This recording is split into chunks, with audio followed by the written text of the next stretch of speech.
Так, ну что, вроде бы получается сегодня сделать эфир. Так, немножко штативчик поднастроим.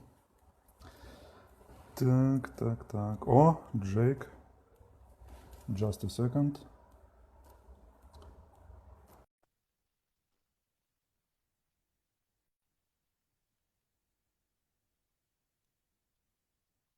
Okay. Hello? Okay, Jake. Yes, hi. Good. Can you see me? Can you hear? I can see and hear you loud and clear. Okay, perfect. Finally, we can. Oh, Begin. ju- just a second. It's my tripod. Okay, perfect. So, how are you? How is it going in the UK now? How's the weather?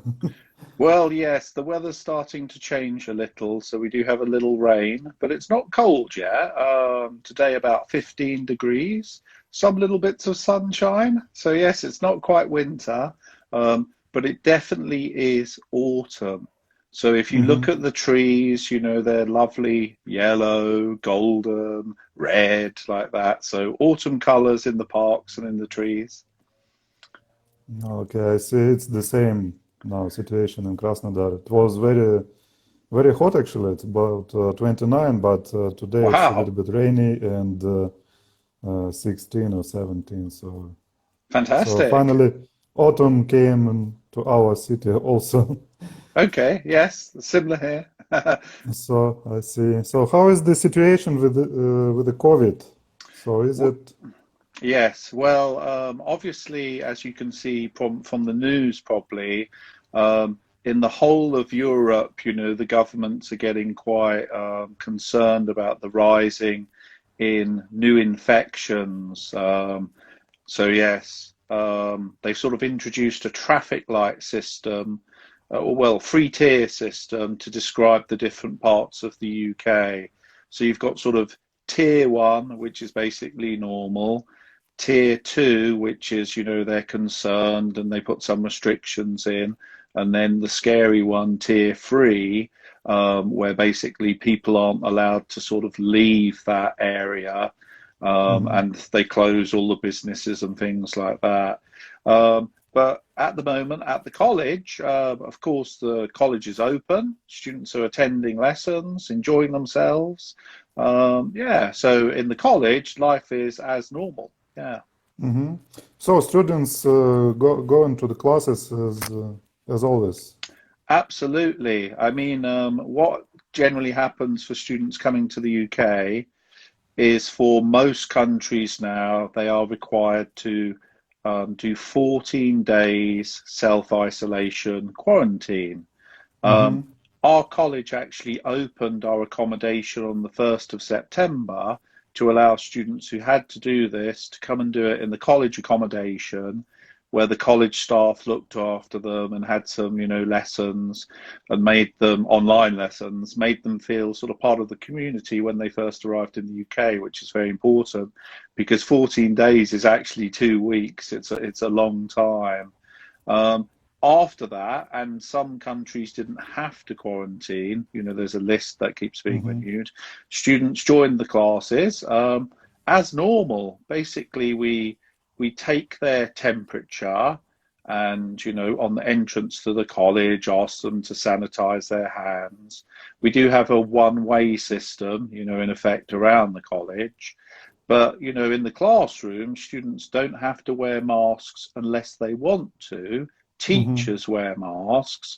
But for us, it's pretty normal because we've got, five or six students in a class that's probably big enough for 20, and one teacher in there, an expert teacher.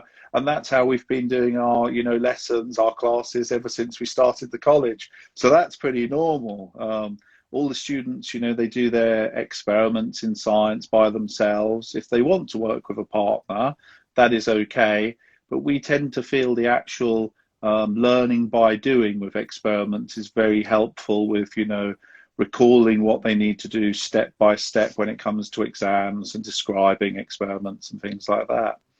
Yeah, Hmm. I see. So it's going almost well. Yes, it is. It's going well. Students actually are doing what they would be doing at this time of year.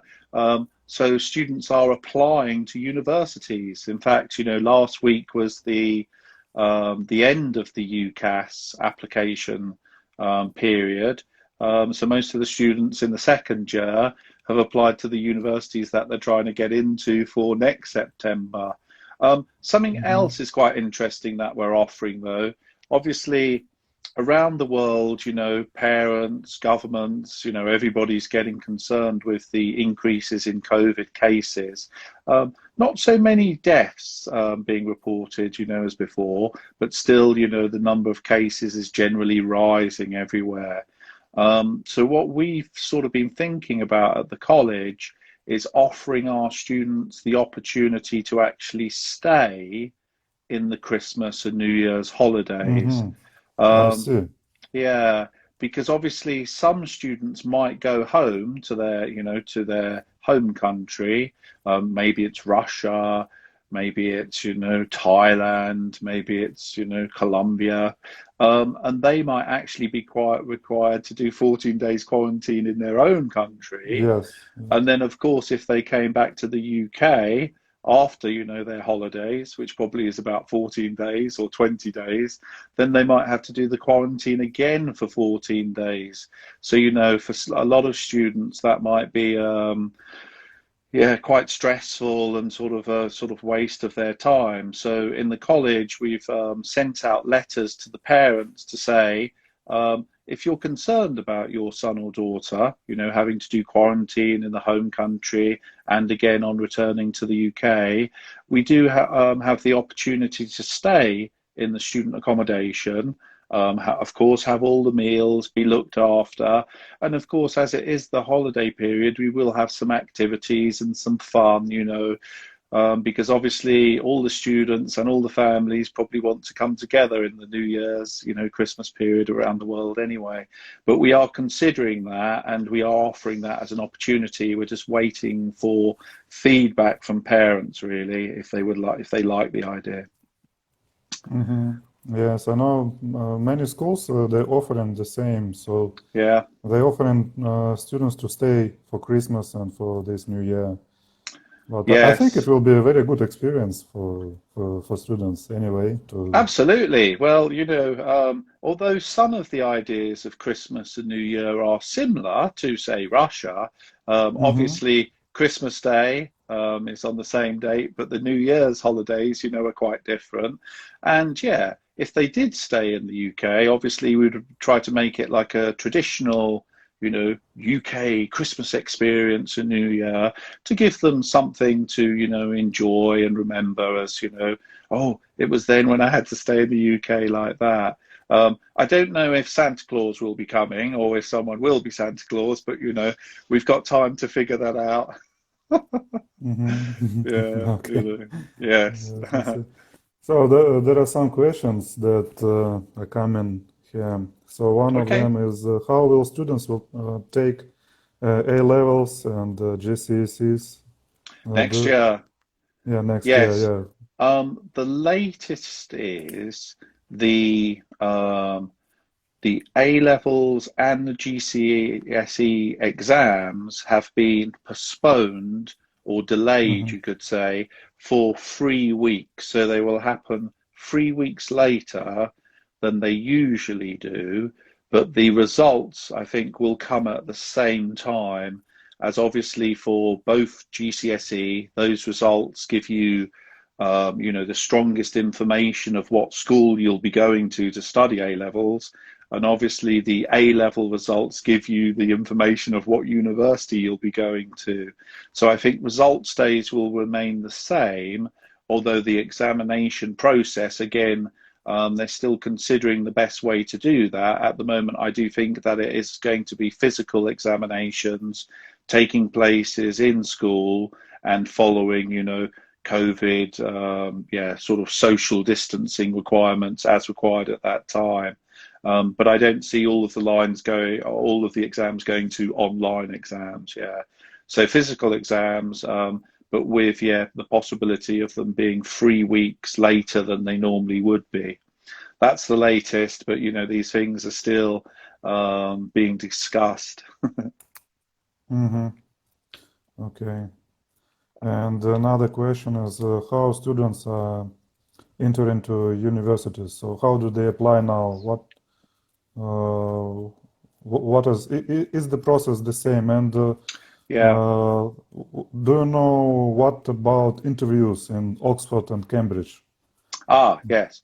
Well, students are applying as per normal via UCAS. So Mm-hmm. obviously this is October now, and that date, typically the 15th of October is a crucial date for students who want to apply to Oxford and Cambridge Yes. and medical schools. So students have applied with us for those, top universities there. At this stage, I'm not sure about the the interview process. More than likely, that will probably be online, because a lot Mm-hmm. of the teaching in places like Oxford and Cambridge has swapped to online. So, inviting hundreds of students to the college and getting them to sit in waiting rooms with masks and things like that sounds a bit impractical. So I would imagine they'll be carried out on something like Zoom or Skype or maybe their own secure platform like that. Mm-hmm. Yeah. Okay, I see. So it's going to be. So yes, Uh, the timeline will be the same. So I would imagine it's, apply by October 15th, and then obviously examinations November, interviews December, decisions in January. I'm still sure the timeline's the same. It's just the format of required examinations and the interview process. I've got the feeling the interview process will be online because, that's what they do for international students.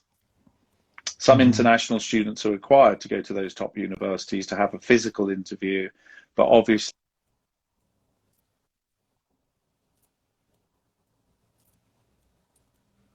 So you're into.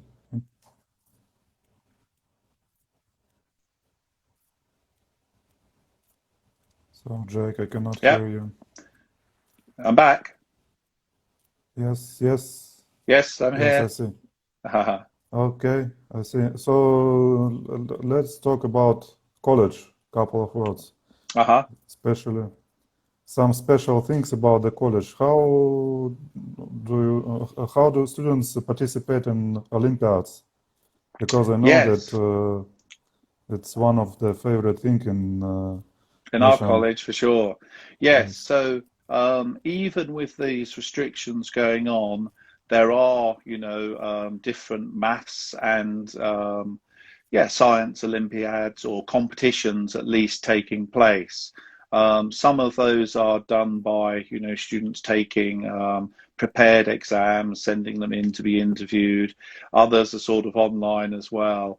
The physical Olympiad competitions aren't starting yet, due to, these COVID restrictions and things like that. But you are right, in our college, it's very important to really think what it's about. Obviously, we are a STEM focused college. So all of the students, all of the teachers are really interested in STEM. The students, they're quite mature because at 15, 16, 17, 18 years old, they've already come to the decision that they want to study STEM, go on to study STEM at university, and more than likely have STEM jobs when they graduate. So that gives it a special edge there. So yeah, in their spare time, they tend to, engage in preparing for Olympiads, doing different science and mathematics competitions. And yes, in recent years, I think almost every single student has won some form of Olympiad. Last year we had, what was it? I think it's 124 gold medals with 63 students in the college. Mm-hmm. So it's almost a ratio of 2 golds to every student. And that doesn't include the silver medals, the certificates, the recommendations and things like that. So yes, we can't wait for the Olympiads to get back to normal because obviously it's a big thing for the students to engage in, meet other students with similar interests, and also, you know, gain confidence in the subjects they're studying and communicate to the universities how enthusiastic and ambitious they are. You know, they're not just studying their A levels in maths and science, they're doing Olympiads, they're doing research, they're doing additional studies to really prepare them to be successful at those top universities. Yeah, that's what we're all about. Yeah. Okay, good. And one question from me.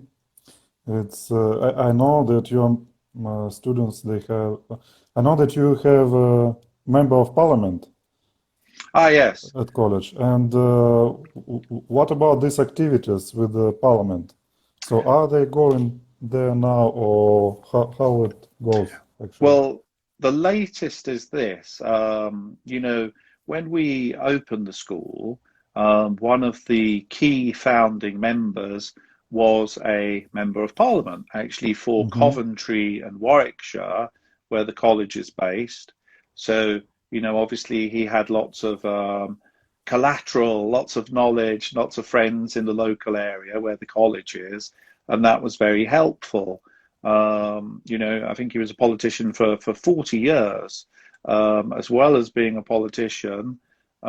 Geoffrey Robinson is his name. He was also CEO of Jaguar Land Rover, the big automobile company, which is again 20 minutes from the college. And I think also chairman of Coventry Football Club. So a very colourful life and a very colourful career. But I suppose his main thing that he gave to the college was setting up the parliamentary leadership programme. So that's, yes, that takes place in the Houses of Parliament. Students who are in generally their first year of A levels go down to the Houses of Parliament in London, and they meet politicians and listen to their experiences and some of the, you know, important historical events that have happened in their time. And they use, you know, those subject matters, group work, to do debating, to learn negotiation skills, business decision-making skills. Also, you know, the main point of it is really to develop their leadership skills, because the college is trying to develop, you know, leaders of the STEM future. So that's a big part of it.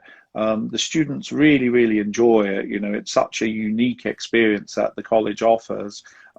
We are the only school or college to offer such a program in the UK. So it really is unique to us. But because we're so STEM focused, you know, all students study maths A level, all students are studying some science.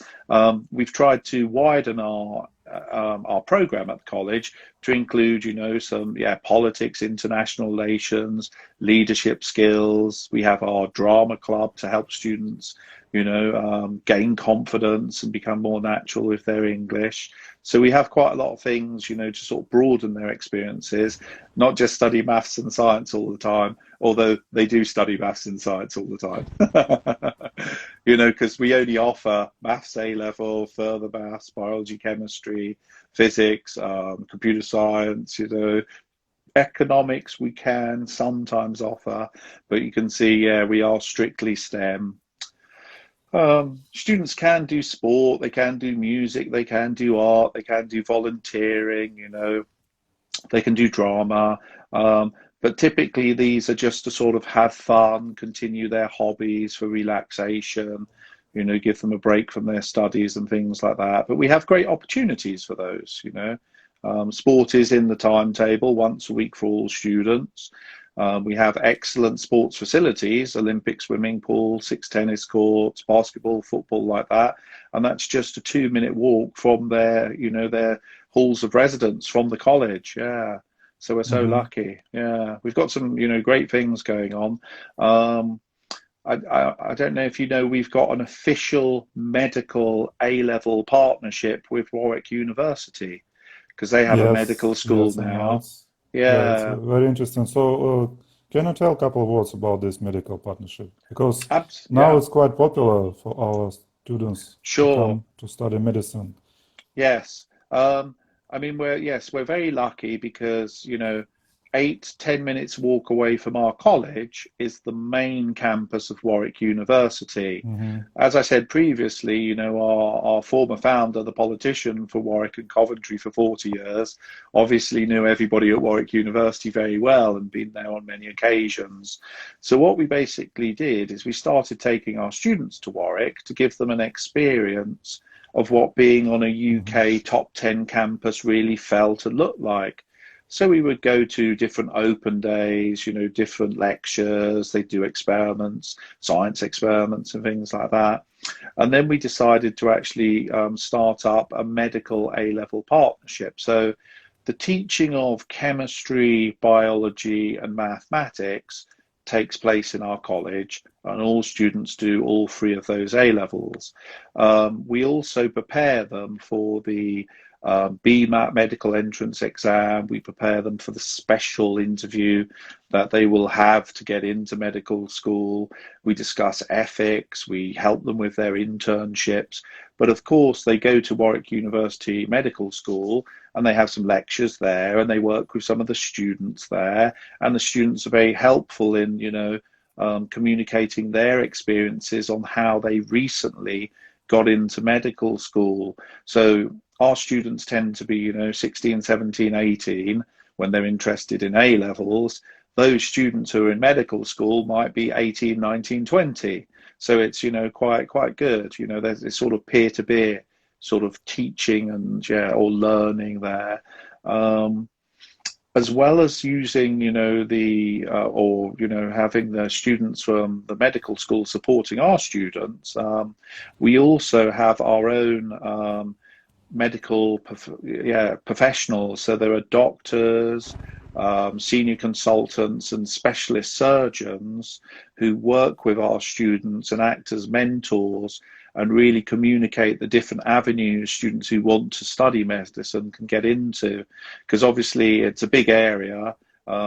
It's not just, you know, surgery and, you know, care in the community and things like that. There are massive divergences, what can, you know, be studied and, yeah, what type of careers they can go into. But yes, it's very popular. Something else that's quite interesting is we actually have a new principal now. His name is Dr. Andy Kemp, and he has a PhD in mathematics from Warwick University.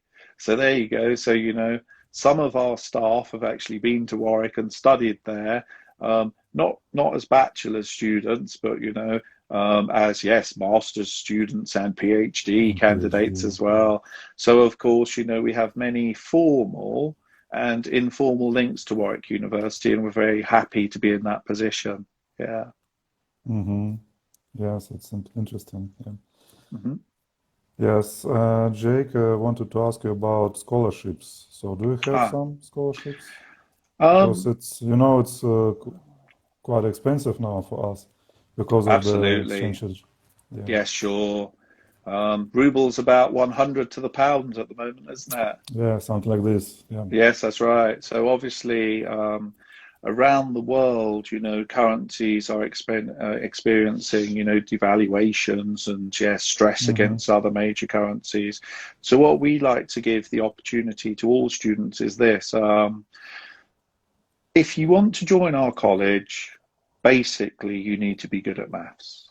So if you think you're quite good at maths and you're passionate about maths and science, STEM in general, we do give students the opportunity to take our entrance exams in maths and, of course, in English.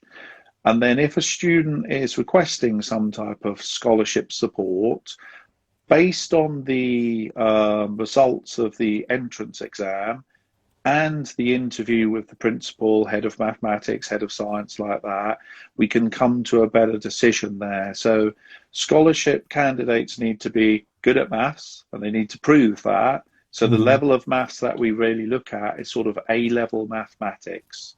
If they go to our website, they go to apply, they can try our maths quiz to see how they're doing, and then they can look at the application process.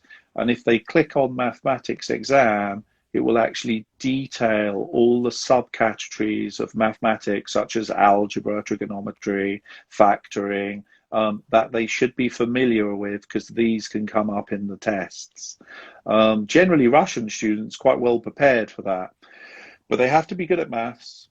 Also, English, if they're after scholarships, need to be pretty strong. So minimum B2, obviously for A levels, but a C1 would be more impressive, for scholarship candidates. And then obviously they need to be able to communicate why they want to come to the college, why they want to study STEM, what ideas they've got for the future, with their careers and things like that. And then the college will consider all of that and, give them some type of decision. Sometimes we actually run scholarship competitions, and these tend to be, the entrance exam and a special scholarship exam, but those can result in quite significant scholarships, so they're very financially valuable. But what we're basically after is, students who are really good at maths and science, and they're encouraged to apply to the college. Okay, good. So I think that's it. Yeah. I don't really have any more questions Well, that's about okay. the college, but yeah, Yes. but I think it's enough. It's I don't know how long did it take. Did it Yeah, take us? But anyway, I think it's fine. So thank you absolutely. very much, Jake. So Yes. Sorry for being a bit late. I just sort of got in the door and oh my gosh, I'm 10 minutes. Yes. So it was nice to talk to you, and I'm happy to hear that everything's okay in Krasnodar. And if any students are out there who want to apply to the college, please talk to Mr. Anton, and he'll give you all the details. And then, yes, have a look at our website, try our quiz, get prepared, take our entrance exams, and hopefully we'll see you at the college. yes, Yeah. we'll be waiting. Okay, Jake. Thank you very Okay, much. thank you. Bye-bye. Bye. Bye. Bye-bye.